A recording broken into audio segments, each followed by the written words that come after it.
Oh yeah, gonna interrupt the old school remix here. That's Hyper Blast Redux if you don't remember.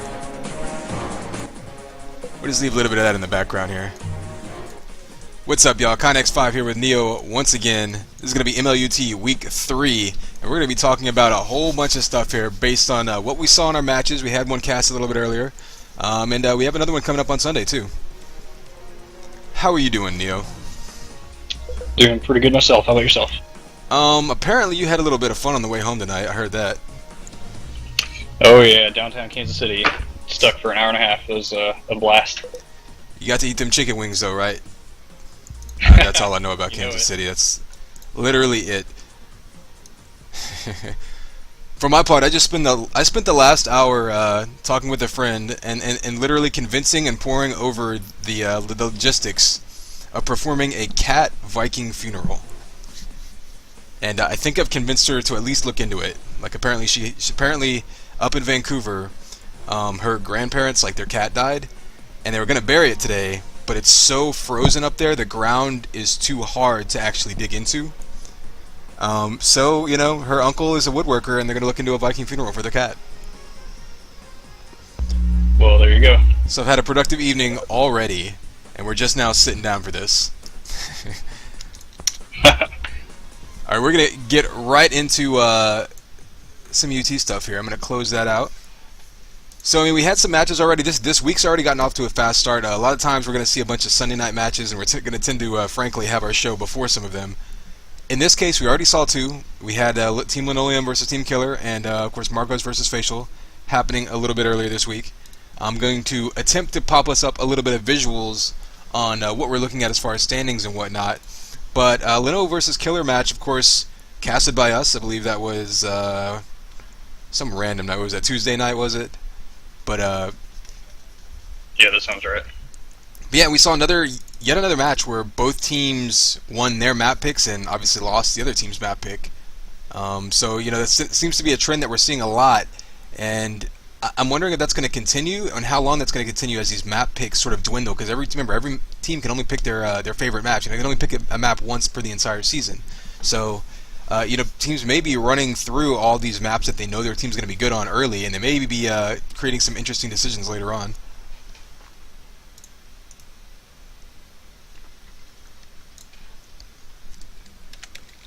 Alright, I'm going to try to give us a little bit of a view of the MLUT standings here. Let's see if I can do this correctly.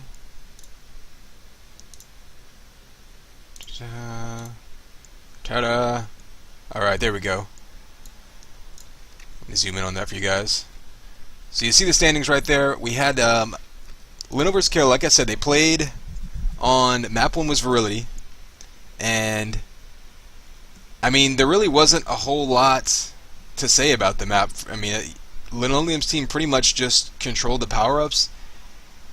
And, I mean, that's what you expected them to do. Like, you look at the intro to Lino vs. Killer, what we were talking about before, and it was basically team defense versus team offense. I mean, you look at the two rosters, you had what's arguably the most offensively stacked team in Killers, and then arguably the most defensively stacked team in Linoleum's. And I was actually a little bit surprised by the offensive output of Linoleum. I mean, they controlled mid, they controlled the power-ups, which is what I expected them to do, but they were also able to get that flag moving quite a bit. I know Nine actually surprised me with how often he was able to get out, and really, we saw him time some of those runs across power-ups that had a big effect in the game. Yeah, he had at least two flag runs where he'd grab the flag. I'm not sure if it was on purpose or by accident. It definitely looked on purpose where he would grab 100 shield in mid. I think there was at least two, and I think one of those at least capped. So that was one of the 3 captures that they got. But yeah, just running down the lineup here real quick, it looks like they had Rookie, Cafe, Josh, Nine, and Linoleum. By the way, I appreciate these teams not aliasing to all hell. And then it was against Dark Virus, Emwalt, Killer, Failsauce, and Met. So what you're seeing here is I think Linoleum's team put up what are probably their top 5 for both maps here. Killer's team, on the other hand, while I think Met is a good player, I think that it could have been a different outcome perhaps if XDVS would have been able to show and play. Also, on that note, I believe after map 1 being Virility, Met realized that his crosshair was not in the middle of the screen, or it was off Yeah, quite a that's bit. right. I remember that So conversation happening. I'm not sure what the exact science on that was. Took a little time to try to straighten that out. I believe he was running offense that map for them though. So who knows how much of an effect it may or may not have. Really, only Met can know that. Although I will say this, as someone who has played around in the crosshair editor, given that it has sliders instead of numerical inputs, and to your point we covered on the stream, you can actually go into your INI file and you can change that. But given that it has sliders instead of numerical values, it definitely has an effect on how easy it is to center it once you start messing with it. So what I typically do is just don't touch it. Do not touch the vertical and lateral sliders in UTCOM Crosshair Creator. yeah, definitely. Well, and I kind of when casting knew something was up because that's the first time I've seen Met go for 15 points in a 20-minute period. So I really thought something may have been up there. Yeah, I mean, sometimes all it takes is one little thing to throw you off. It can be as much mentally as anything. But then again, I mean, you look back at it, and I believe he was running offense. Like we said, in lieu of we had Zelos or XDBS not able to play in the match, and sometimes I think that you can overcome something like that changing. I think Grindlekeep wasn't a bad choice for them, trying to overcome that because, of course, XDBS, as we all know, going to be more of a mid control type player. He wants to dominate, wants to play maps like Vault City, where he can basically control both offensive and defensive movement through the mid. And Griddle's kind of an in-between map. I do think that if I were them, I may have chosen some maps where it was a little bit more offensively oriented. Maybe something like even an Anfractuous. But can't really argue with the map choice of Grindlekeep. It's one that any type of offense and any type of defense can theoretically win. So, I mean, it did end up working out for them, though. They ended up at some point, where was it? At some point, like the middle of the map, because they actually started off down. I think it was down. They were down 1-0, and they had this burst of like 3 or 4 straight caps, and that gave them a lead that they were able to sort of nurse until the end. Yeah, I recall that, and I think once they kind of went back up at that point, it changed the momentum of the whole map. Yeah, I mean, I have my notes here. Killer's team actually didn't get a lead in the entire match until there were 6 minutes left on Grindlekeep. So they were tied or behind the entire MLUT match until that point, and that's whenever that was at the end of that big burst of caps that they had to really pull ahead. I think they were kind of exchanging caps early on. I think Red had 2, they had a couple, Red had 1. Then they kind of went back and forth, and then finally they broke out there, able to pull ahead.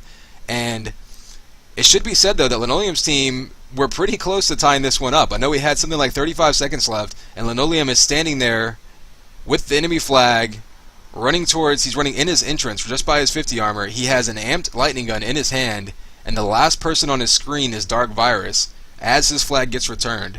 And so, all of these images in his head are running through of like, okay, what I'm going to do, I'm sure he was in slow motion mode, like, okay, I'm going to just dodge here, switch from shield to lightning gun, pull this up, do 180 damage to him right now, boom, win the tie the game up, come back and win it.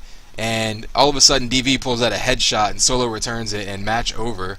And I'm pretty sure Linoleum apologized later on in IRC for just the amount of curse words that came out of his mouth. I think he invented some new ones to throw out there. Kind of sad nobody had that recorded on TeamSpeak. I think that would have been an amusing sort of little plaque to frame on the wall, a little time capsule, if you will.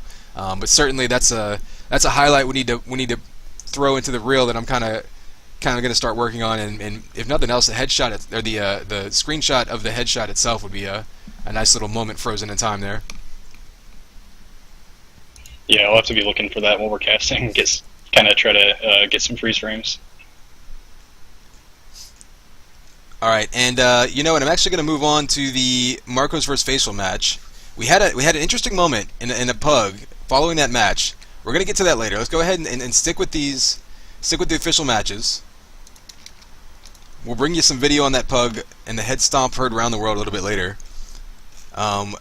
We just had Marcos versus Facial team play. I wasn't, we weren't able to cast that, but I did have a nice little look through the demos and made some notes on that. And it was kind of interesting because you saw 2 very different strategies played there, especially on Chrome. Which you saw everybody knows, there's a few different ways to run Chrome, and that's one of the good things about it is that since it's so tight, you can run a few different formations, right? Yeah, definitely. I've definitely heard of. I think what I've ran in a lot of the clans I've been in was like a 2D, 2 mid, 1-0. Try to just have one grabber grabbing constantly. Maybe one of the mids, when the grabber's down, goes in and becomes that grabber while he's getting back up, getting weapons, whatnot. Usually works pretty efficiently. Keep the mid controlled and tell the defense where they're coming in while they're coming in. Yeah, and I know one of the interesting things that sort of I was watching this match was to see how the two different teams would play their offensive their formation basically. And what we saw was blue team, or Facial's team, was basically playing sort of an overload offense, and that they would wait and they would basically try to get more quality runs in. And so they would run 3 people into the enemy base the majority of the time, at least the majority of their successful runs, and get that grab going, and then cover all the way out. Now, the interesting thing about Chrome is that whenever you do that, you're kind of giving up some of your power-up control in mid. Because both teams had their defense kind of pushed up. I think they both played one on the flag, and one defense further up. And sometimes, sometimes your flag defender goes flak and rockets, and sometimes they drop back. But basically, Blue was sacrificing some of their mid-control capability by putting all of their offense forward like that, but they were able to get out then as a nice big blob and cover their way through that choke point, through the front of the enemy base, and get out to mid. And that was really how they were able to get more sustained runs, because in the first half of Chrome, like, there was the power-up control actually went to Marcos' team. Like, they had a few more of the power-ups, but this overload technique was able to kind of help push through them. Red, on the other hand, played that zone technique, is kind of how I would describe it, where everyone basically has a chunk of the map and controls that. I think they had 1, maybe 2 people grabbing at a time, and then they would have their cover / mid kind of push up and just sort of try to control that area of the map, so that rather than running with their runners directly, they're trying to just cut off choke points, and like even when their runners would pass them, they're trying to just seal those choke points behind them, which, I mean, it's certainly a valid way to play the map. It can certainly work. But what we saw was they were sacrificing the pickups. So that's kind of what you're looking at with those two different styles. Is on the full blobbing technique that Blue is using. You're going to sacrifice control in mid because you don't always have people there, and with Reds you're going to give up the chance to get those pickups because you're not typically going to be close to your flag carrier if you're worried about sealing all the choke points behind him.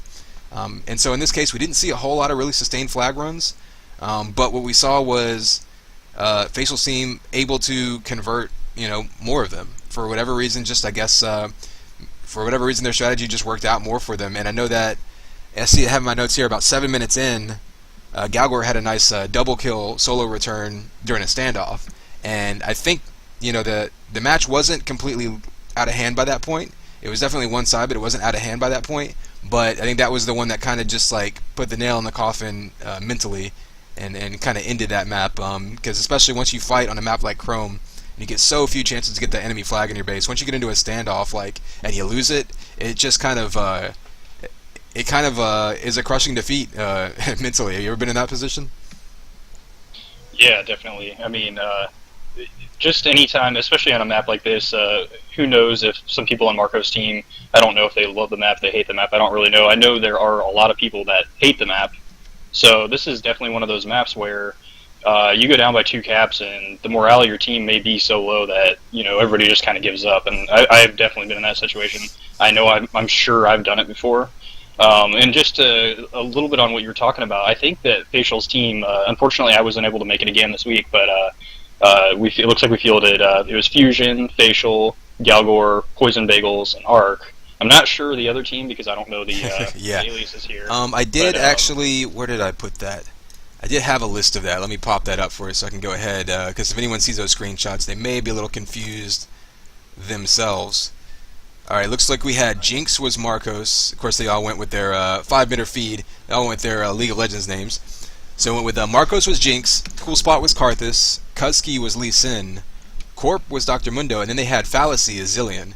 Fallacy, of course, I think he was their 6th or 5th round pick as their 6th player, basically. And of course, Nell not able to make it. I'm kind of surprised they were able to get that many folks on. I mean, for a while there, it looked like it looked like they may not even get Marcos in time for this match. So they kind of struggle to get a team field, and they haven't even played their first week match. So this is a team that really is kind of just getting started with their season right now. Yeah, so this is a kind of a other situation like Killer kind of had to deal with, where if you're not necessarily fielding your top five, whereas Facial's team, I would suggest that those five and then myself would round out our top six. So I mean, Facial was really able to put out a line that not only that has been playing a lot together in Pugs, but has been extremely active. So I'm sure that was a big part of this win.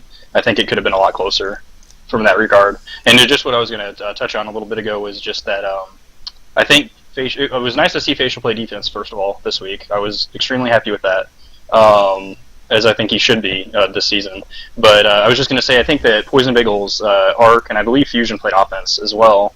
I've played a lot of offense with Poison Bagels, and I know he likes to play that style of offense, where you just frag across the map. We've done that quite a bit together lately, so...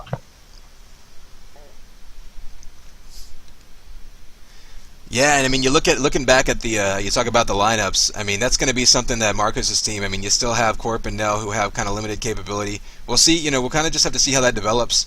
Again, we're going to see them try to schedule their first week match, kind of I guess as soon as possible, and make that one up. Marcos, though, at least he's back home. I did see him kind of doing some Skippy business in the demo. I'm not sure if he was getting any packet loss spikes or anything. It doesn't show up in a demo, but hopefully his connection is or gets sorted. I know he just landed in Colorado and is getting everything kind of settled over there. But hopefully they can get all that together, and we'll have yet another active team back up for scrims and matches coming up here. Getting back onto Virility was Facial's pick, and I should be mentioned that Chrome win was the first map in this entire MLUT season that has been won by the team that did not pick it. I'll go ahead and pop back up those standings so you can get a view of that. Every single match has been split. Or excuse me, that was every single match has been split, but that was the second map won by a team that didn't pick it. In fact, this is going to be the first match where someone won both maps, rather. So this is the first, in other words, Facial's team taking a leg up here, taking a step forward, being the first team to sort of get in that positive win column as far as maps are concerned. And in this league, map wins are all that matter as far as making the playoffs. Right. Because as far as I know, it's 7 teams to start off. Obviously, it's the round robin. As you can see, one team hasn't even played at all yet. But after the 6 weeks, it'll be the top 4 teams, if I'm not mistaken, for points anyway, that will move on to the playoffs. Yeah, it looks like what's going to happen here is, if you look at the math they have posted, at least on the website, basically wins are going to be worth 3 points, a loss is going to be worth 1. And so it's just going to be whoever has the total points based on map wins at the end of the round robin. So effectively, it's going to be who has the most map wins will determine. And then I believe, it says top 4 teams are going to go into the playoffs. I'm not sure I guess it's just going to be a single elimination from there, and we'll just work our way to a champion there. But you can see the standings. Hot Snakes, of course, jumping into the lead. The first team, everyone's kind of been splitting. So the first team to take a lead, 5-meter feed. Again, kind of just getting started with their season here. Still getting their team together. Hadn't even really had time to play much together due to Marcos moving and Nell and Corp having scheduling issues. Still plenty of time for anyone to take control or lose control even of this season. Yeah, you talk about Zeos' team, Sassy there. They play their first match. I guess we'll go ahead and mention that. They play their first match. It's tentatively scheduled Sunday at 9 p.m. Eastern. They're trying to make some accommodations for Danny, a.k.a. Pulse's European schedule there. So we'll see what happens there. We're going to try to cover that, or at least I'm going to try to cover that. I'm not sure what your schedule is. I actually work until 8:30 p.m. Eastern that night, so I will be using all my botnets to packet them so they can't play early until I get home. But if nothing else, we'll get some sort of highlight video up. I'll grab a demo rec and see if we can get at least a couple clips up and put a little highlight reel together. We'll have something to look at for that. But I do want to quickly run through what happened on Virility, the second map of that match. Because basically what we saw there was it wasn't a high scoring game. It was another really kind of grinded out type of game, but Facial's team was still in control pretty much the whole time. There weren't really sustained runs, which was kind of impressive given how open that map can be at times. But most of the power-ups were contested, which is what we saw the first half of Chrome. Second half, Facial's team kind of picked it up a little bit more. Um, there was a lot, a lot of flag swarming going on in mid.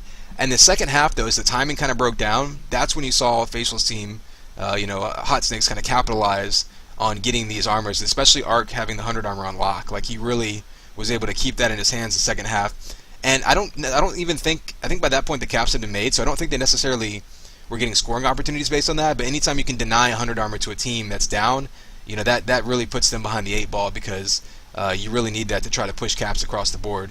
In the second half of the map, though, you did see Linoleum's team being a lot more aggressive, and they got a lot more opportunities as far as getting the flag moving. I'm not sure if they made an active strategic adjustment, or if they were just kind of generally pushing and stretching more and playing more risk reward.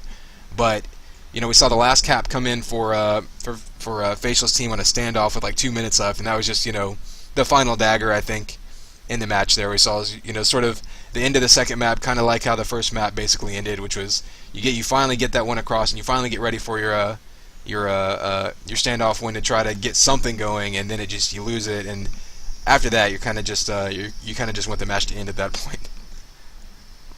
Yeah, and it's one of those things. I've even been in a couple pickup games lately. Maybe the teams were a little off. Who knows? But it's where you go down, if you're down by 4 caps with 4 minutes to go on even a map like Virility, where you're going to see a lot of drop back and whatnot. Your whole team is just going to feel that morale, and you pretty much give up at that point a lot of times.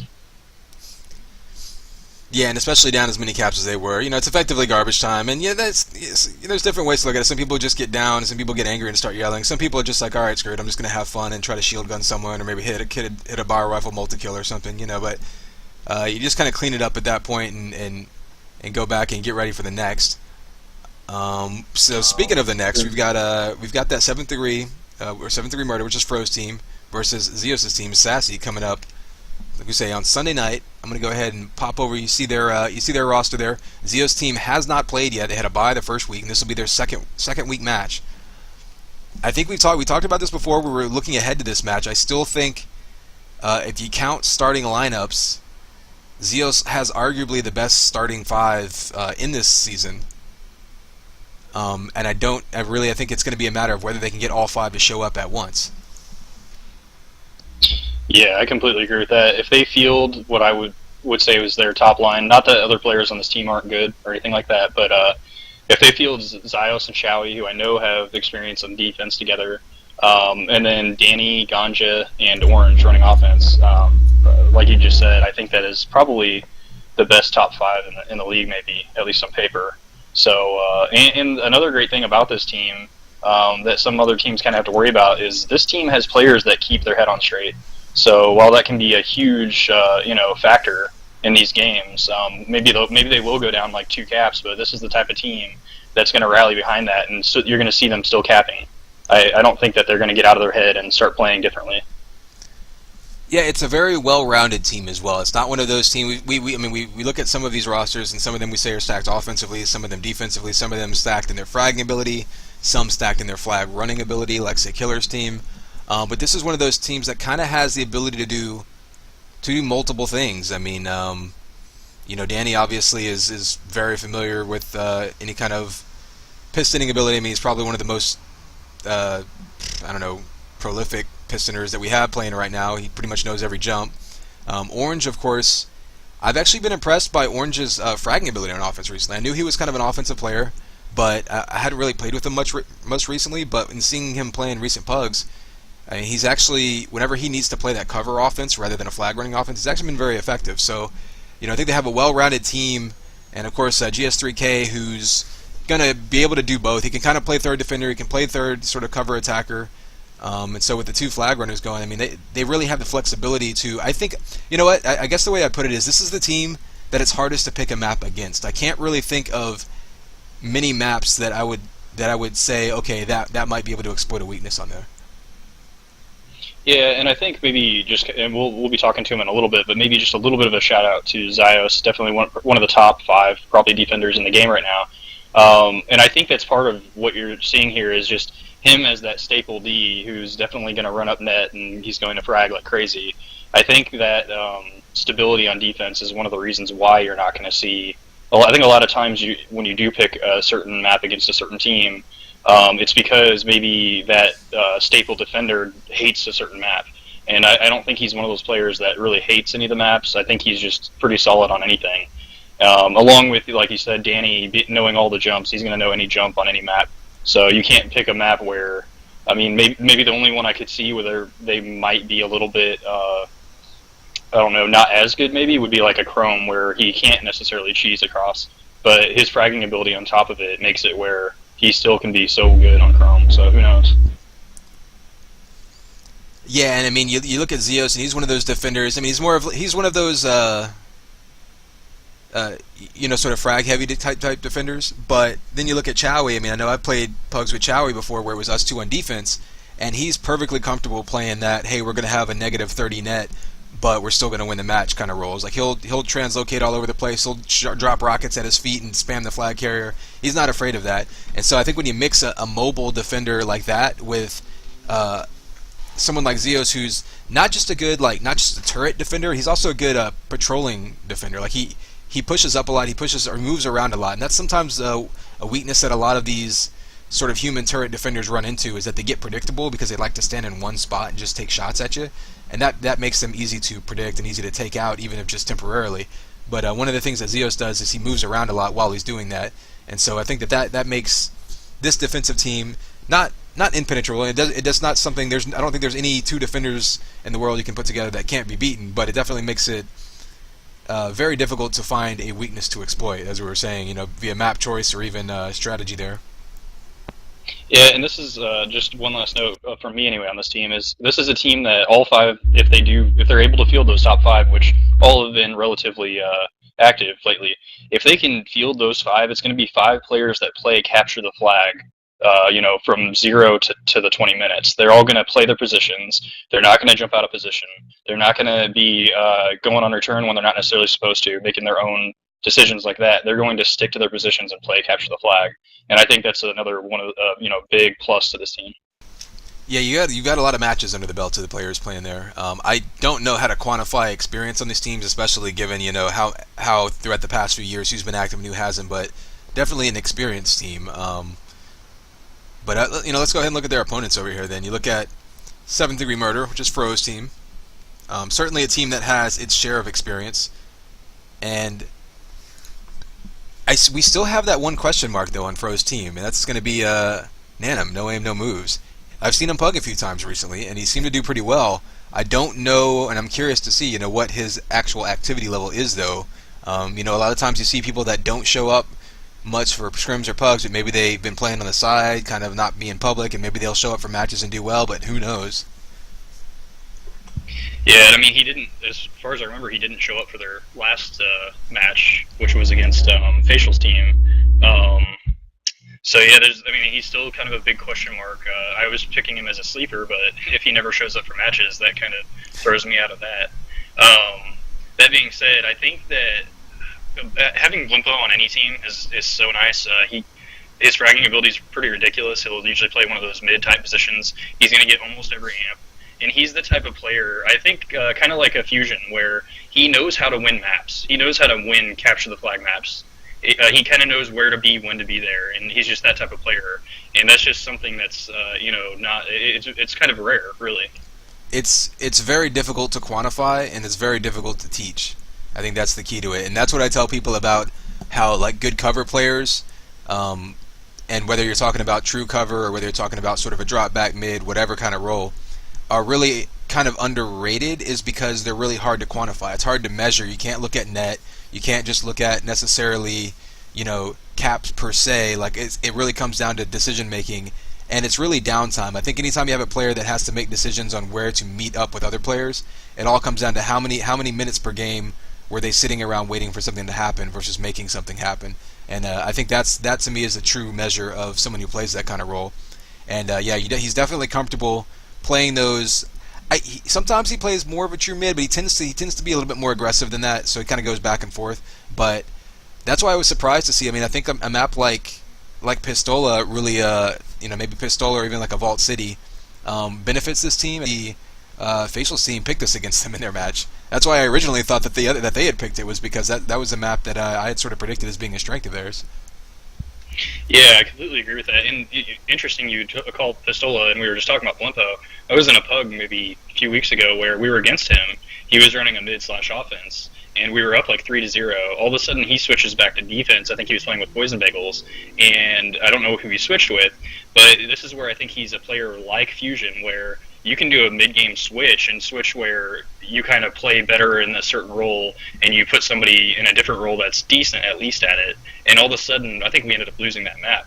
And that's the type of thing that a Fusion or a Blimpo will do. There's other players out there that do that. There's two that come to my mind right now. Yeah, and I mean, we can explore that a little bit because I think that that's something that people sometimes forget. Like, say you're down 3-0, there's this sort of knee-jerk reaction that some people will have on a shallow level and say, "Oh, well, that means our defense is sucking. We need to play more defense, more defensively." But that's not necessarily the case. Yeah, not at all. Sometimes it happened. I mean, I've been in so many teams in the back in the day where if stuff's not going right, sometimes you just have to switch something up, and you that one switch where you move, maybe even somebody that's just playing a cover role on offense like Limpo, you move him back to defense where he's played plenty of D in his time, and then you move somebody up that maybe isn't the best cover, but because you're now locking down the defense, it changes the whole aspect of the other team if they don't make a change on top of it. And you can come, I mean, I've seen you can come from a 5-0 lead with 10 minutes to go, and you can end up winning the map. And I remember the first Mlut season I was with.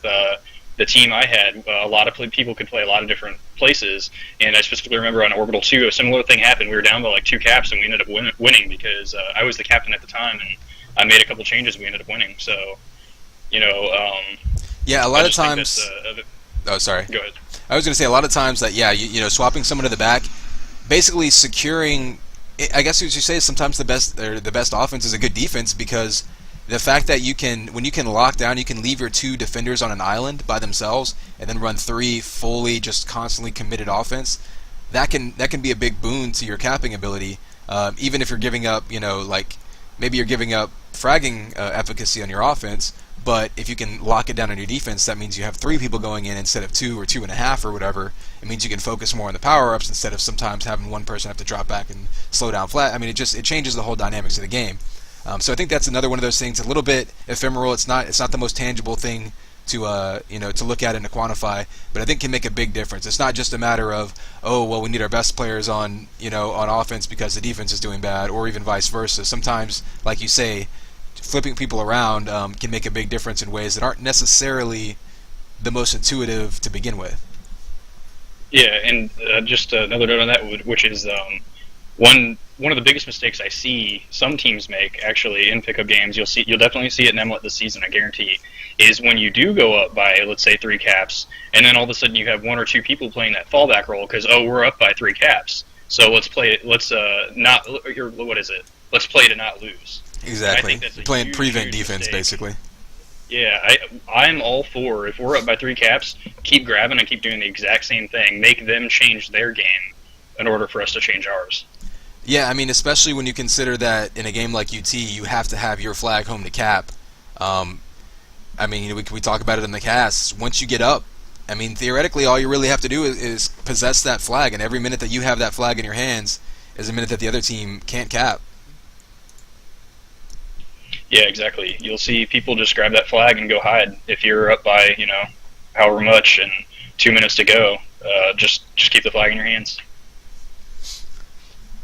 Now, I guess, getting back to this match, again, we said, though, it's hard to pick a map against Zeus' team. I can pick against individual players in their team, but put together, they're very well. Their starting lineup, I should say, is very well put together and very well constructed. However, if I had to choose a weakness, I mean, I guess I would just. Sure, it's difficult. It's difficult. I'm gonna be honest. You got any ideas? I mean, the only thing I can say about Zeus' team, the one person on that roster that I know absolutely hates some maps is Ganja. And so I don't know that it will affect his play style or how well he plays, but I know a map like Chrome, and I think there's a couple others that he's openly said, I absolutely hate this map. It'd be interesting to see if you pick a Chrome against him. And by the way, while Blimpo happens to love Chrome, I would almost suspect Fro's team to pick Chrome. Maybe I would personally, based on those two factors. But other than that, I mean, really, I can't think of another map that they would be necessarily, bad at. Yeah, I mean, you might even go, because there is one thing I do think that if you put offense versus defense, I think Fro's team might be able to stand up with an overall fragging capability. So I do think that if you get something like Chrome or even a Maul, just one of those just pure just fragging maps, I think they may have a chance there. I think you can catch people like, again, Danny and Orange are both very capable of focusing on killing your way through things. But if you can catch the enemy offense trying to play a more finesse game, and you can just kind of beat them up and control power-ups. I mean, hell, you talk about power-ups, maybe even, I don't know, maybe even a map like Bulwark, where if you can get 3 people in with power-ups, maybe you can just overwhelm the fragging ability of their defense. I think what's going to have to happen, I think Fro's going to have to look at what their strengths are and try to play to that rather than trying to pick a specific weakness. Yeah, I agree with that. And if Lumpo does what he's been doing and gets pretty much every amp, then they will have some really good amp runs where if you take out Zeus and Chowie 2 or 3 times, you're going to be back in your base pretty easily. This is going to be a very interesting match. I think it will come down to map choices, and I think that Fro's team really needs to play to their strengths and not worry too much about the enemy team's weaknesses. As we said, there isn't many, so. Yeah, and I mean, to their advantage, it is earlier in the season. They still do have plenty of maps to choose from. I think later on in the season, it'll be a little bit harder. And like I say, we'll be following that a little bit more and we'll be kind of keeping a running tally of which maps are available to which teams. And I think that will definitely play a role, especially, I mean, given the fact that we've seen the majority of matches split, and the majority of maps won by the teams that pick them as they try to strategize there. By the time we get to the end, I think it'll be a little bit of a chess match there, or at least a checkers match, to see who's picking what there. Now, I will say this: you kind of have the same situation with Zeus' team, except it's inverted. They don't have to worry too much about about a certain map killing them, so they can kind of choose whatever map they're feeling comfortable on throughout the season, can't they? Yeah, I think so. So I think to that point, I think almost all season you'll see them just maybe picking maps that they think the other team isn't great at. Yeah, I mean, I guess that's one advantage you have of a well-rounded team. You don't have to say, oh man, we need to focus on maps where you can piston, or maps where you can't piston, or maps where you need to play 3D or where you can't play 3D, stuff like that. You can sort of pick, you sort of have all the cards on the table for yourself, and you can choose whatever you want. And so that's one advantage to picking a well-rounded team as opposed to an offensively or defensively stacked team. And again, that's presuming that all the starting 5 show up. I do think Zeus' team has maybe not the biggest, but probably one of the biggest drop-offs. When you go down past the starting 5, you get into some players that are less active, less experienced, and not necessarily entirely ineffective. But I mean, you look at the salaries alone. You went from drafting top-tier starting players to drafting people where you're like, okay, well, hopefully they'll be able to maybe fill a starting role here or there. But this is one of those teams where if you see a starter not be able to show up, like we've seen with Marcos' team, and again with with Zealous not showing up in this past match, you never know what can happen. And I think this is a team that definitely needs to be wary of that possibility. Yeah, I agree. I mean, considering that between Mintech, Nemod, and Sonic, UT99 Sonic, if you add up I quickly just did that, they don't even add up to Zyos' salary. Not that salary matters, by the way, but just that being said, with the drop-off being your next player down is 398, then 328, then 230. So I don't know how accurate those are. I'm not as familiar with any of the 3, but if they have one of their top 5 not show up, versus in Facial's team where I haven't been able to play either match, they still field 5 of their 6 top players, and there's not necessarily that big drop off. Right. I think these are actually the polar opposites. In fact, those are the 2 teams that I picked to play in the finals, as Facials and Zeos, for the exact opposite reasons. Of course, Zeos I think having the best top 5, and then Facials having the best sort of entire total roster, so to speak, the best sort of 8-man roster, and so far it's looking good for my prediction, although we haven't seen Zeus play at all yet, but I'm very curious to see what happens with this match. That's going to be Sunday night, 9 p.m. Eastern is a tentative schedule. Don't be surprised if they play a little bit early. We're going to try to cast it see what we can do. If nothing else, maybe get some highlights coming on after you. And you know what? Now's a good time to go back. I need to pull this video up. I need to find this video first. And you may be watching me. Let me get my my window capture down. See if I can get this. So we had a pug. It was actually after that. What was it, after the linoleum match? Yeah, linoleum versus killer match. Yeah, it was the pickup game. We actually casted that match. We stuck around. You were still having some ping issues, so you couldn't play anyway, right? So Yep, that's correct. we figured, hey, you know, we'll go ahead and we'll cast a pickup game. Everyone's around. Everyone's having fun. And we saw an interesting thing happen on the second map on Bleak, didn't we? Yeah, we did, and I'm on your cast, so I'm gonna have to wait for it to kind of update. But go ahead and fill us in and help me remember. Okay, so I'm gonna pop up and see if I can get the media player going. There we go. All right. Basically, it was a 1-0 game, so a close game. I believe we're looping that. There we go. It was a close game. You had red team. Red team was basically coming back to their base. So, you know, it's on Bleak. Flags are moving a lot. 1-0, about probably 3/4 of the way into the game. So pretty close, you know, defensive-minded matchup. And they're coming in to try to seal this game. Now, they have already had a ludicrous set of circumstances. Like, Killer had already had one of the biggest flag capping debacles that I've seen recently. You can check all that on my bookmarks page on the Twitch page. And then Fail Sauce picks up 100 armor, makes a great run, is pistoling back to base, gonna outrun the whole defense, has a nice speed, you know, cap going on. And well, Zax decided to I don't know, interrupt it in a way only Zax really could. And so let's see if I can go ahead and get this playing. There we go. This is going to be the video showing it. This is going to be the end of that. It's going to go ahead. I'm just going to keep it looping in the background. This is too beautiful to miss. And so, basically, you're going to have Zax had just come off a return in mid, a nice little return actually, off a headshot, I believe, at 100 armor. And here you see Failsaw's pistoning across the map, got 100 armor, is outrunning the defense, sees them all behind him, goes in his base low, and he's about to piston, make the last piston back to base, capping this flag, has tons of armor, and out of nowhere, Zax decides to stomp right on his head and do the E Honda style sumo just butt stomp right onto him and send him straight to the ground. And of course, then the inevitable thing happens. He's getting ready to piston back to the flag, takes a flak ball to the face. You see the smiley face coming in, and that ends his dreams of glory. We've got this coming in from a few different angles here. I remember us kind of... I mean, I think everyone in the server kind of lost their minds a little bit when this happened. Yeah, it was pretty nuts. It's actually going through right now. I'm on the delay, so it was just something that you won't see for the next couple of years, kind of thing. The best part about it was that you know, you'll notice Zax was jumping backwards. He was jumping back into base trying to cover. I was actually at his perspective, his point of view. So if you check the bookmark that I have on the Twitch, you'll see his perspective. And he was just jumping back, trying to get a cover kill. You know, had already gotten that return, trying to seal the base off. And I just, out of the peripheral vision, you just see this flag carrier coming back at this really bizarre angle. And you're like, what happened there?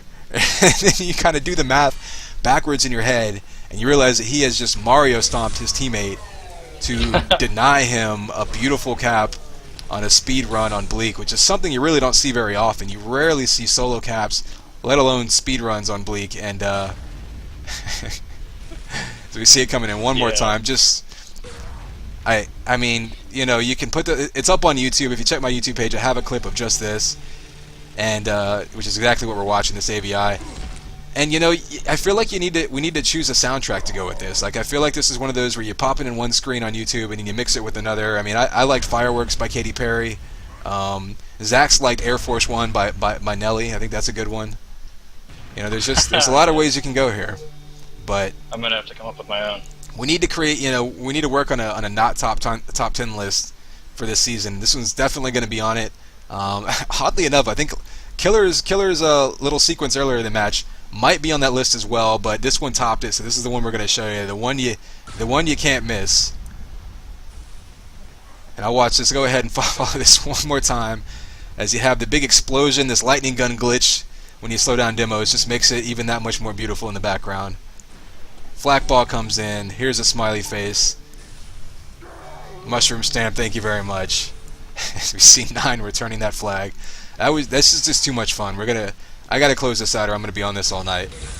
So that's down. So I had to show you guys that one. One of my favorite highlights that we've had here. Let's see.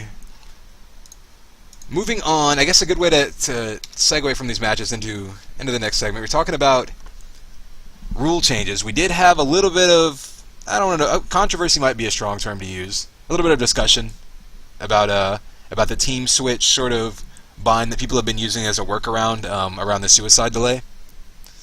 And I believe we saw a big thread on Pro Unreal, didn't we?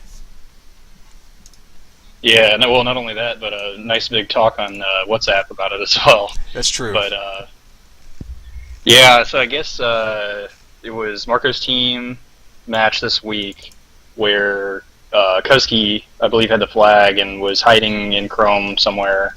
I wasn't here, so I didn't play. I didn't see it when it happened. But I guess he was hiding in a specific spot in Chrome where most people don't look immediately. I think it was Galgor came around the corner and Trip Roxed him right in the face for a return.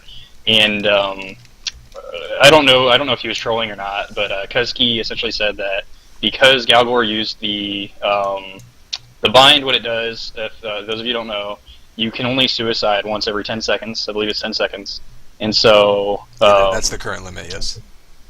Yeah, and so if you get a return, you suicide back to base, and then you go to mid, maybe you get another return and you want to suicide back again so that you can get full health, get new weapons, and be ready for new grabbers is basically what you want to do. And so what happens to me all the time when I play defense, is you go to suicide and you're standing there mashing your suicide button over and over, you can't get back to base, and it's quite annoying. So Galgor and I think DC's the one that started using it, and Facial, I think, have a bind where if you can't suicide, it switches you push in the key, it switches teams, and on release it switches back. And therefore, it respawns you with 100 health. You can, same as a suicide. So what happened was Galgor, maybe a little bit before Kuski goes to hide, he uses this bind, and Marco's team essentially was claiming that he had enough time to look around at the different players and find out where Kuski was, so that when he came around with those same with the Trip Rocks in his face, he already knew where he was because of that bind. I don't really honestly know how you would have time to look around at different players, and I'm certain, knowing Galgor, that he wasn't cheating. But I do agree that there shouldn't be any team switching, and it is now official that you do not use that bind because it will result in a forfeit for that map. Yeah, Linoleum making that post, the admin for MLUT, officially banning the use of the team switch suicide bind. You will forfeit that map. I imagine it'll probably be the kind of deal where, maybe if a team wants to dispute it, you'll forfeit. Like, I can't imagine, like, say it's a 7-0 game and someone accidentally uses it out of habit. I would hope that, logic will prevail in that case, but we'll kind of have to cross that bridge when we get to it. But on the plus side, one of the developments we had, one of the reasons we wanted to talk about that was because, UT Comp CTF, DC is not the only one working on it now. Now we have Dark Virus helping out with it and getting a lot done this week, and that's already one of the workarounds that they've sort of solved. UT Comp CTF now is going to have the option to modify, we'll put it, the suicide delay. So it's going to default to 3 seconds after a bunch of discussion there. That's going to be sort of the default. It will be server configurable, so people can test whatever they want. But if nothing else, that'll completely take that team switch bind out of the equation. It'll make it so people don't have to worry about that, and that's just one little sort of quality of life fix that we're going to see. That sounds like it's already basically functional. But I think, of course, we probably won't see a stable and sort of release public version of UTComp CTF probably at least late in the season. I don't know if we'll see it at all in this MLUT season, but it's exciting to see that all this is developing at least. Yeah, definitely. And, I have my own thoughts on it. I won't get into it. But I think at least if we put it to the 3 seconds, obviously stop using that bind, don't be switching maps, or teams that is. But I think that 3 seconds, from what I've seen on WhatsApp and what I've seen on the pro Unreal forums, is that at least nobody will be really bitching as long as it's Yeah, 3 seconds. I think it's one of those things where it'll work is what it comes down to. I mean, I think like I posted on Pro Unreal, and my gist of that post was basically to say, this is something that has been like an annoyance for a long time, but it hasn't been a big enough problem that people are like, oh, we need to write a separate mutator to fix this. But now that we've got a chance to go ahead and go in and change some things, we're doing some other stuff anyway. We might as well fix it up, make the quality of life better for everyone. Having to pull out a shield gun and kill yourself to suicide back is just kind of clunky, really. And I can't say that I played many, if any, maps where that few seconds that it takes you to kill yourself with the weapon costs you a cap or anything. But like I say, it's just clunky. It's kind of goofy to watch, and so just the ability to do that, I think, is going to raise the. I don't know if intuitiveness is a word, but it'll make gameplay a lot more intuitive, and it'll make it a lot more intuitive to watch. And I think that's really the key there. Yeah, I mean, because I saw the both sides of the story where it was like, well, if you have 0 seconds, or you can just suicide all the time, you're going to have defenses suiciding to get a good spawn. And I kind of understand that. I don't think I would do it personally, whatever. But then the 10-second thing where it's like you can't get back to the base, and I've dealt with that forever, and I hate it. So I just think that the 3 seconds is good to make both sides of the fence happy. Yep, and I believe that fix is already in and working and all that, but of course I think they're trying to roll everything in, to a big, fancy stable release in the future, but wanted to cover that.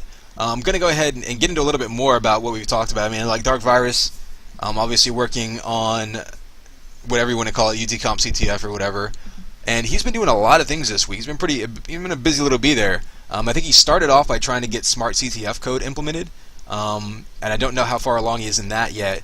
But I know he's also been looking at things like Mlut, trying to get some ideas for other features to implement, and maybe pilfering a little bit of ideas from their code that they have there. And so he's already got an overlay for spectators that will show the team overlays for both teams, showing health and armor and all that, as well as showing the power-up timings. It's still a work in progress, but he has it sort of functional and working. He's working on it, and so it's kind of cool that we're making progress with this already. And we're getting some of these things that, especially from our perspective, from a casting perspective, we've kind of wanted for a long time in this game. Especially, I mean, given you see a lot of these other games that get played on Twitch and whatnot, and I mean, frankly, I get a little envious of some of them. I'm like, why I could cast a game if I had the ability to do all these things. That would be super easy, So we're modernizing this game a little bit. Is really what we're doing. We're catching it up to where it needs to be to really just have a decent cast. I mean, now that video streaming and all that's going on, you can't just rely on shoutcasts anymore. And all of these are really going to help a lot. I do want to say, anyone out there that you want to keep an eye out on Pro Unreal and an IRC and all that, for the opportunity to give any feedback or to basically see what's going on, because I know like Dark Virus in particular has posted a couple screenshots from time to time of updates and taken even feedback on the fly and kind of added it to his pile of stuff to do. So it's kind of exciting to watch, and we'll obviously keep you guys updated every week with what we see here. Yeah, it's very interesting. It's gonna be awesome. I'm really excited for it. And you said the envious. It's like when sometimes I'll go watch. I usually won't pug for UT99, but I'll go watch and some of the stats that they have that we don't have in our game. So yeah, it'll be nice. I'm excited for it. All right, now let me go ahead and I just sent you a PM as well. Yeah, I'm going to go ahead and poke these guys, and if you quote me on that, I will call you a liar. But, when we get into our QuakeCon updates that we have here, we kind of have QuakeCon coming up, and, let's go ahead and swap back over to the other server then. Yep, sounds good.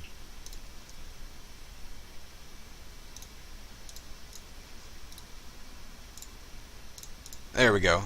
There we go. Mic activated. How you doing, sir? What's up? We've got GS3K joining us here, and Zeos, who has some weird icon next to his name. I don't know if that means he's muted or... Mm-hmm. It looks like he's headbutting a giant red cross.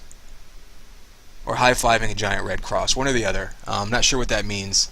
So yeah, whatever Overwolf is. Okay, well, we'll just talk to you then, GS3K. So, Yes, sir. What's good, man? well, we're just trying to keep everyone updated. You know, QuakeCon's kind of an ongoing thing. We're definitely gonna have a huge UT present there. It seems like Oh my gosh. every week we talk to more and more people. I actually Mhm. just talked to Sidnix and some of those Insomnia guys. Of course, they live in that Dallas area, so they're definitely going to be going. Yes, sir. I think they Sid even Nixon Camp usually go. yeah, and I think we even saw Sidnix post on Pro U, if I'm not mistaken. Yeah, he dusted off his Pro U account. But oh, ha, ha ha ha ha. Sorry, Zeus, I still had you muted from the last cast. Yeah, No problem. You were I was like, why are you high fiving that X, Zeus? That X looks like it's hot. But anyway, you know, just want to talk to you guys. I mean, you two have both been to a lot of the Quake cons in recent years, being, you know, especially familiar with the UT contingent and what we can expect to see there. Just to get people started, though, so you guys would be relatively familiar then with what they're doing now. I mean, QuakeCon back in the day used to just be there was one way to do it. You signed up, you tried to get into the giant wait list, or you tried to get into the original sign-ups, and you were guaranteed a spot. Otherwise, you signed up for a big wait list, and you basically showed up and prayed and waited in line for hours. But there's a couple ways around that now, isn't there? Currently, yes. There is the QuakeCon Done Quick, where you pay a fee beforehand. I don't know when the date they're going to open that up is, but it should be sometime soon. So you pay, and then they'll reserve a spot for you in the BOLC. And it's really convenient, so you have to wait in line for hours. So basically, they've kind of refined that process since they introduced, like a fee-based seat reservation system as the basically demand to people get into the UIOC has gone up. So they call it Select a Seat now, or SAS. And then, as Ganja mentioned, or Swag, GS3K, you can get QuakeCon Done Quick, which is the same as Select a Seat. It just includes a T-shirt, some swag, and then you also get first-class access seating into all of like the keynote speeches and Master Pancake that they will be doing probably again this year as well, and all the other events going on there. Okay, so first up, so then basically Select a Seat is going to be your basic, like, your classic, you know, you pay ahead of time, basically pre-reserving your seat. And then you also, as I understand it, you get to skip the big long lines for first come first serve, and you get to jump ahead to the early like entrance line. Am I right? Yeah, that's exactly right. Yeah. And then the QuakeCon Done Quick would be the big high roller package where you get all that and then some extra stuff, right? Exactly. Yep. And of course, QDQ is going to be a little bit more expensive. I don't know if they've released the prices yet, or if they even, you know, they kind of like to trickle out info as usual on QuakeCon. Although this year, given that it got bumped up, which we talked about every week, they get bumped up a couple weeks. It's going to be towards the end of July this year instead of early August. That does mean that they'll be releasing info a little bit sooner than they usually do, so you don't want to sleep on it too long. Of course, anyone listening to us or hanging out in IRC or watching Pro U probably will be updated as soon as any of us find out anything about it. But yeah, have they released any of the prices on it or any kind of info on that? No. What I can tell you is last year, Select a Seat it was $30, and then the QuakeCon Done Quick was like $50. And then they had another one was like one step above QuakeCon Done Quick, which was like a extra. They call it the swag pack, right? Swag pack, yeah. And I you guess got what I like, got. Well, yeah, you kind of have to, don't you? you? Got like a QuakeCon limited. I'm They obliged. made like a QuakeCon mouse special just for QuakeCon that we happened to get last year, and your reserve seating also gets extended until like 7 p.m. Friday. The thing that's different about the upgraded version of Select a Seat is the QuakeCon Done Quick is only limited to like 500 packages, and then there's like 250 of the one above that or below that. I can't remember. So all those go pretty fast. Well, but you know, they seem successful with it. So I think the pricing is pretty good, and I don't expect it to go up much if at all. This year. Well, the main thing is getting the registration. Last year there was a nightmare issue where when they basically opened up the site for everyone to register, the site pretty much crashed because there was like who knows how many thousands of people trying to register at the same time, and the traffic was just too much for the site to handle it. So you had to keep trying to register for hours and hours until you could get into the queue and actually go through it. There's a lot of hope that that won't happen again this year. Yeah, I remember trying to get on the first come first serve list in the past and mashing that F5 button, and definitely having some issues even years ago. I guess it's just sort of an ongoing problem they have, kind of like MMO launches. I guess they have trouble scaling for that spike traffic. Yep. Every year they find something to improve. A couple years ago, it was the internet when they brought in AT&T as a big sponsor, basically bringing in the high-end fiber line connection, and that was a huge welcome. And then they kind of did some things to speed up the actual process of checking in all of your things and stuff. So overall, things are going faster and better. I think the main thing is that there's going to be a point where the event will outgrow what the Hilton can handle for the amount of people that want to go. So I think at some point they might have to address that. And I'd be curious if they decide to go back to the Gaylord, and if the Gaylord will have them. I've heard varying sort of mythological stories about what all happened with that. Yeah, the Gaylord I think is actually less seating. I'm not sure. Well, I know the Gaylord has multiple sections, so I don't know if how it can be reconfigured or whatever. Yeah. But allegedly there was some alcohol-related problems that occurred, or I mean, like I say, I've heard lots of hearsay and conjecture about how QuakeCon is no longer welcome there from events of years past. But I don't know how much of that's true, how much of that's mythology. They did the Gaylord again recently, like 4 or 5 years ago, I believe. They only did it I don't think they're time, banned. as far as I know, and I think that was in 2009. Mm-hmm. There was a conflict of a planning thing going on that year, I think, and I don't think it was an issue where I think there was a glass issue for a while, and Hilton had to clean up a bunch of trash that they didn't want to, so they may have switched venues because of that, and I'm not really sure what the full story is, but anyways, they made it back to the Hilton. I think they're going to stay there as long as they can. So they need to upgrade to a bigger space if that's possible. And just nice though. It's very convenient. Just to clarify for folks, I mean, again, anyone who might be listening here, so in theory, you can still access pretty much anything from QuakeCon without paying. If you decide to show up for the BYOC, you'll be waiting in line. But if you don't decide to bring your own computer and you don't want to actually, hook up a machine and LAN, you can actually just still get in for free, right, and get access to everything. Yeah, you get like a visitor's pass. Yeah, they call that general admission. Basically, you're just forfeiting having a actual reserved spot. So you're not checking in or checking out any gear. You just get a spot, fill out a form, register, and you're welcome to go in and out as you please, and attend all the panels and stuff. So there's actually quite a few people that do that. From what I remember, the numbers were, the BYOC holds about 3,000, maybe less than that, and then total attendees last year was around 9,000 or so. So they're getting pretty big.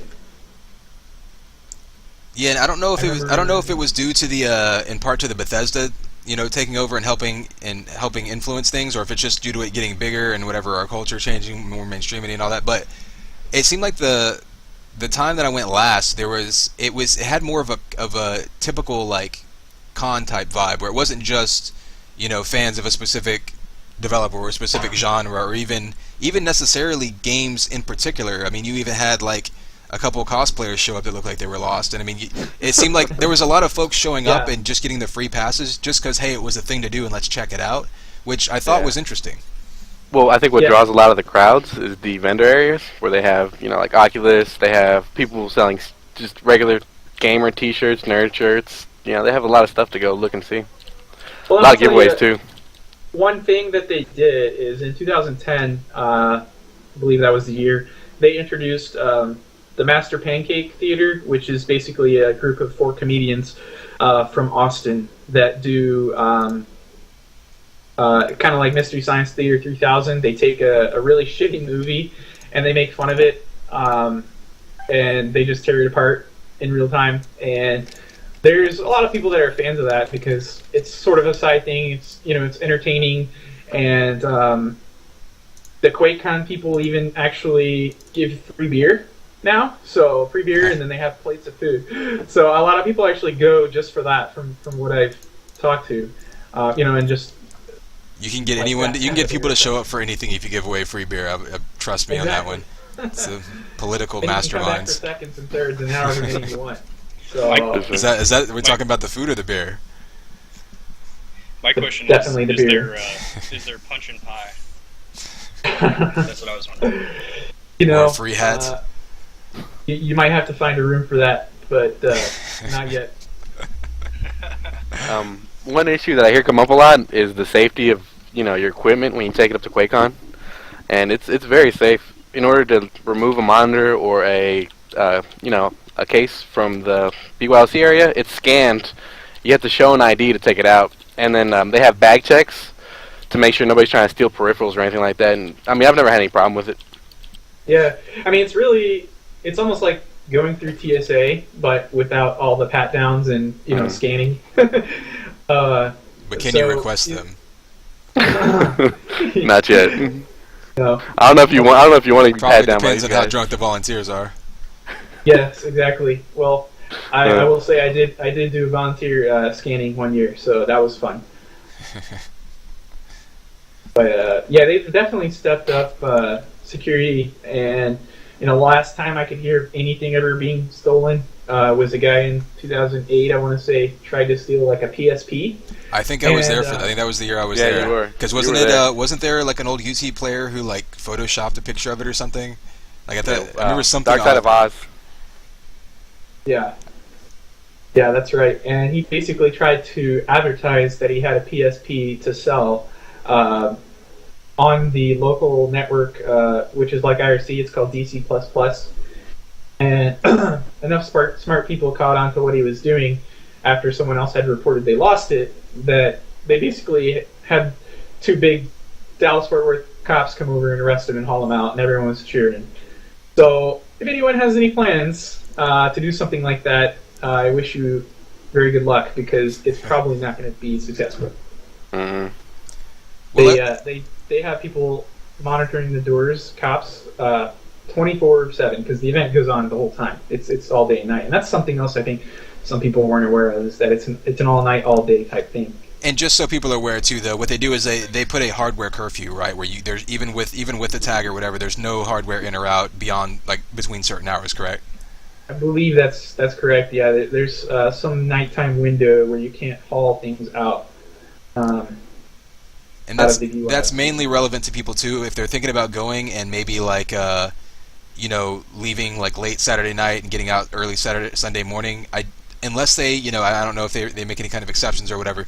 Just don't plan on necessarily on being able to tear down like late Saturday night, because they may just not let you, because it's partly because they don't have the volunteer staff to have a full staff completely around to check everyone all night, and it's also in part because it just more stuff is there's fewer people there to watch their own stuff late at night. So there's a few different reasons for that, but as far as I know, that'll be the case. So I just if there's anyone planning on making any travel arrangements, just keep that in mind. I think it might be something like you can go out with the hardware, but you have to be actually checking out. You can't go out and back in or anything. Yeah. And then they also have a thing now where there's raffles and stuff that go on, and if you win a prize, they give you a receipt, and you have to use that to show it to get out. So okay, that's cool. I know there had been some kind of that always been an issue that LAN events have, is keeping track of is this a raffle prize, or do they just pilfer this, or what's going on here? So yep. Now here's what I want to know: like what kind of competitions we're gonna have up there for UT? Well, I know we have that ClueX tournament. That 10-year tournament with Untold.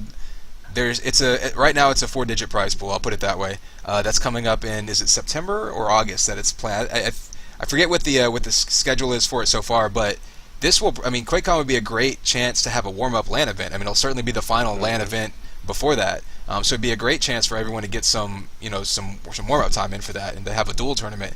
And of course, with basically 2 to 2.5 days straight of landing possible, we can do all sorts of fun little events and whatnot. But I'm thinking, as far as an event, like a serious event goes, there's got to be a dual tournament there. I know I'm already looking at trying to be able to make it. I should be able to make it this year, and so I'll definitely be there to help cast it and all that, and help organize the dual tourney. That's my plan. And as far as things like prizes and whatnot, like you say, they do raffles and all that. I have made friends with some of the volunteers, so we'll see, what kind of concessions we can maybe get to having a little bit of extra elbow room for our UT group. But we'll see what happens.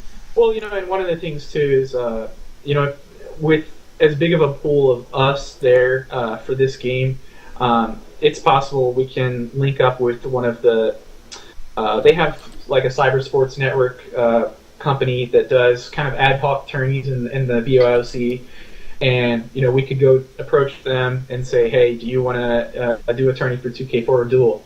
And there are actually, I'll say a dozen or so people that play 2K4 there at the LAN that we may never ever see except for in a pub server randomly, years ago, and they might join. I know a couple years ago they had a 2K4 free for all Instagib tourney that some group put on that me and Sid Nixon, nobody had a clue about who they were or anything, and they made it happen. And I think there was a small prize, but it's possible we could get something together while there. Yeah, I mean, the key is, it's QuakeCon, but it's really a LAN first and foremost. And 2K4 still, as you go around, is one of the staples of LAN play, because both of the fact that it doesn't require online stuff and you can easily pass it around and play it on a LAN, and of course all the different game types you can play. It's a staple at every LAN you go to. Everyone's familiar with it, and so even though you may not have UT players per se there, you still have a base level of interest.